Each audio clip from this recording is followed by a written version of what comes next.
What's good in the hoodie, y'all? It's me, Shine. Today I'm back with another video, and y'all already know why y'all here. That's why y'all clicked on the video, right? Like, y'all already know why y'all here. So today I am going to be doing a review on the movie In a Violent Nature. I just watched it earlier today, which is like a few days ago, y'all time when y'all seeing this. Already, if you follow me on my Twitter, y'all already heard me say a little bit, but I haven't really said too much, only because I wanted to save a lot for this video. My summary is going to be kind of lengthy, only because, first of all, if you watched it, you already know, right? I can't just wrap this up in just a few sentences, well, not a few sentences, but like a paragraph or two, like I usually do, because there's just so much that I feel like you're not gonna get if I don't give, you know, a little bit of detail, you know, a little bit of insight. So yeah, people that, you know, watch the summary, if you don't watch the summary, skip to that review, okay? Because the review is gonna be tea. The review have a lot to say, right? So without further ado, let's get straight to it.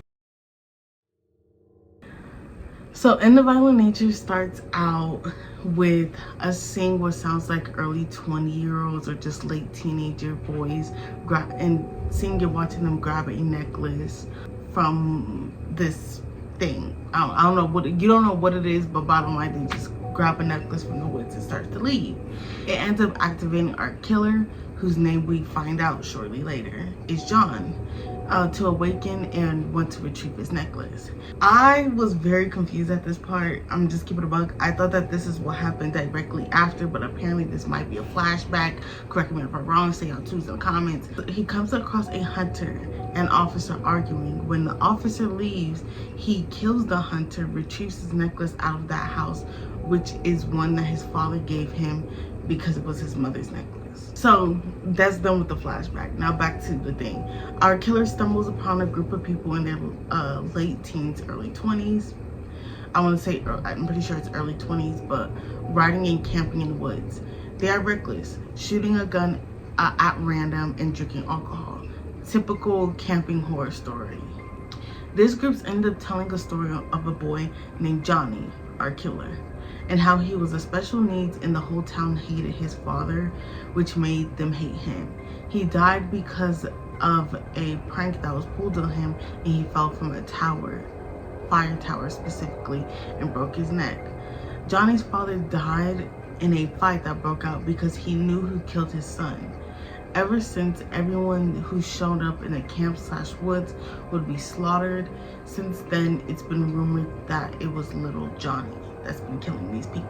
The group goes inside a cabin, and Johnny's now watching them, watching everyone, and kind of hearing about their drama, which, you know, we're getting the killer's point of view, so it's like we really don't care what they saying, but you know, he getting tea.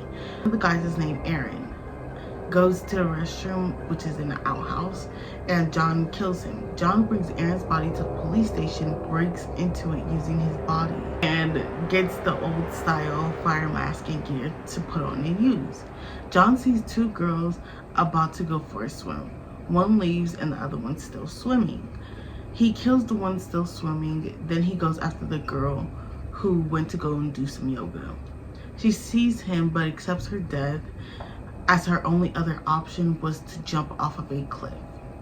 This was probably one of the most brutal kills in a movie, period. The toe-to-toe with terrifying movies, so this was probably the only one to me personally that felt like, okay, yeah, right, like you doing a little bit too much. One of the guys' name is Troy. Throws the keys because he doesn't want to go to the police about his friends being missing. This distracts John as he starts to play with the little toy car that's attached to the keys. Troy mentions Colt's dead father. This triggers John to basically reactivate again. He going back to his killer instincts. Colt and a girl, which we don't know the name of at this point, unless we do, and I just wasn't paying attention personally, but we don't know her at this point. John ends up attacking Troy, hitting him in the leg with an axe, but Evan, which was another, you know, another person in the thing, shoots John, stunning him to the ground. Evan and Troy don't get up fast enough, and John ends up don't get away fast enough, and John ends up throwing an axe, hitting Evan's head, killing him. Troy tries to crawl away, but John just ends up smacking a rock against his head and just basically smashed it, so he's dead, right? Troy was the one who originally stole the necklace, but John cannot find it on him. Colt and the girl end up coming back, stating that Aaron was dead. Chris, which we now found out is the girl, is seen wearing the necklace, and John was about to throw an axe at her to kill her, but Colt warned her just in enough time for her to move. And they ride off on like what seems like a little four-wheeler, dirt bike type, I don't know, a little four-wheeler, and now the sun begins to set. John goes looking for them. Now it's night, and Colt and Chris tell the sheriff about what happens. He sees the necklace on Chris and explains basically the whole story behind that this is John's mom necklace, and that's basically why he's out killing. He's killing because he wants that necklace back. Sheriff shoots John, basically stunning him, and basically planning on bringing him back to that fire tower, right? When the sheriff tries passing the gun to Colt's stupid self, basically John just grabbed it and also ended up grabbing the sheriff, because the sheriff was still holding it. He ended up grabbing his whole entire hand, and it's all the sorts. Colt and Chris just ends up running away. John paralyzes the sheriff neck down and then ends up cutting his head off with a wood slicer. I don't know the exact terminology for it, but bottom line, cut wood. Colt and Chris are hiding in the woods, and then Colt comes out to distract John, but ends up getting killed instantly. Like, when I say, like, he ain't give him a time to say the full sentence. Ends up watching, now standing in plain sight. John brutally destroys Colt's body.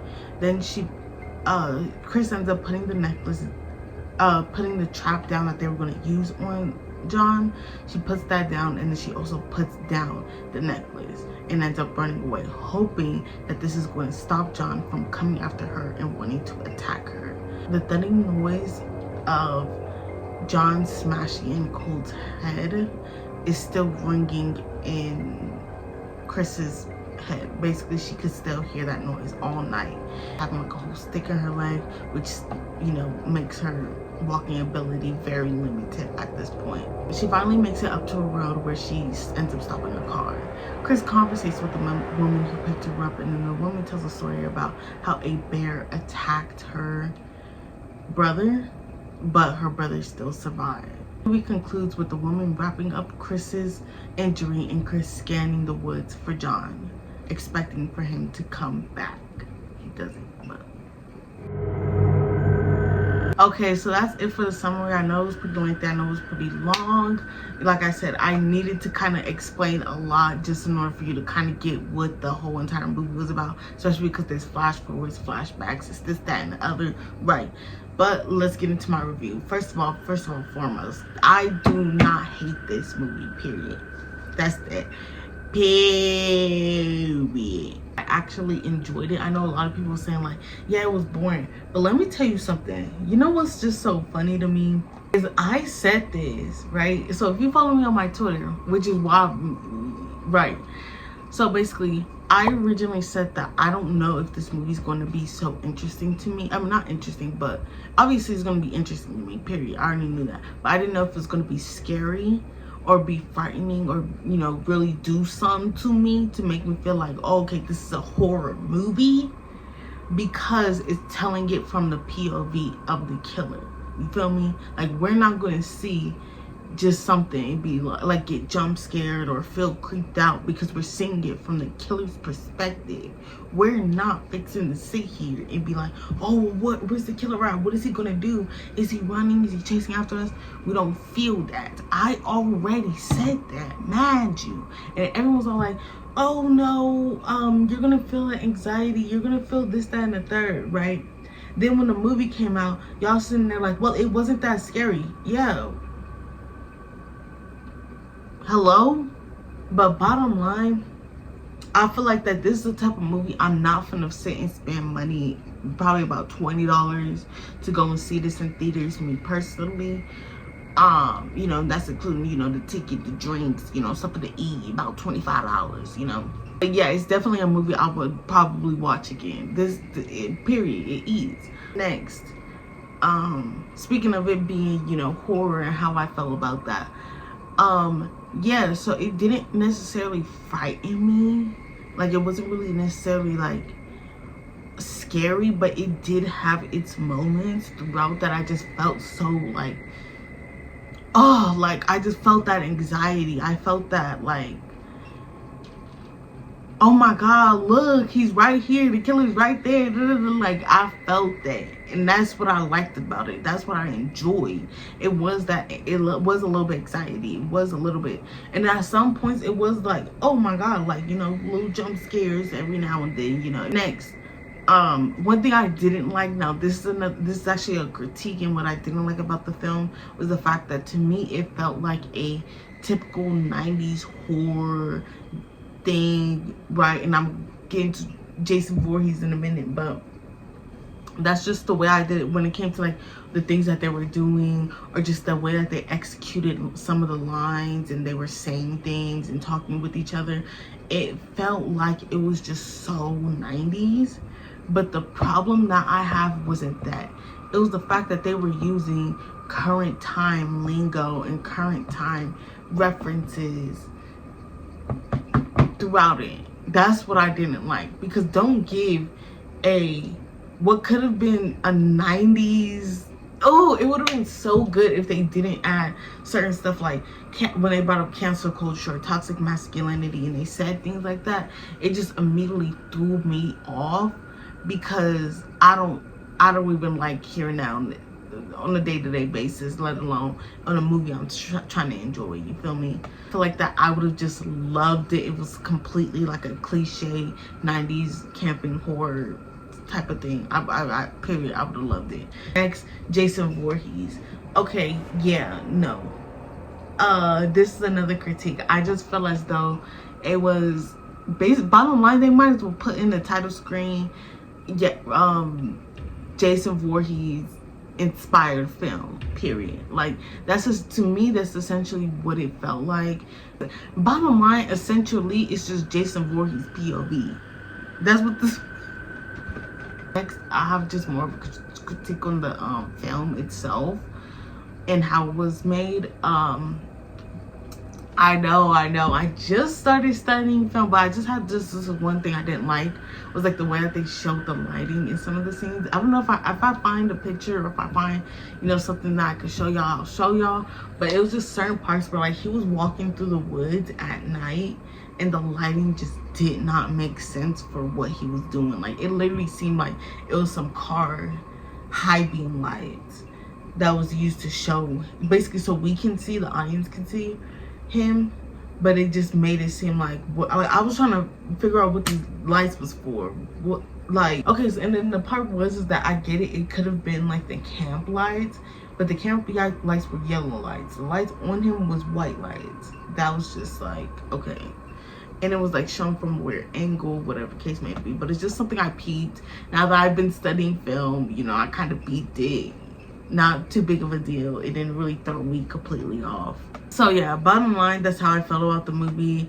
I do think that it's great. So if you haven't watched it, I'll recommend watching it. It just recently came out. I'm pretty sure it's still showing in theaters. Me personally, I'm not fixing to spend my money on this, even though I did enjoy it. I just don't think I would spend $25 to go see if I could see it right now. By the time y'all see this video, it's, I don't know what platforms is it on. Let me actually look real quick. It's on Apple TV, Google Play, YouTube, Amazon. Dang, it's already on YouTube. I mean, for $6.99. A lot of people didn't mess with it. Oh wow. Anyways, I personally enjoyed it. That's what I'm saying. I personally enjoyed it. So that'll be it for today's video. I hope you guys did enjoy it. Don't forget to hit that like button. Don't forget to subscribe. Comment down below. And yeah, see ya.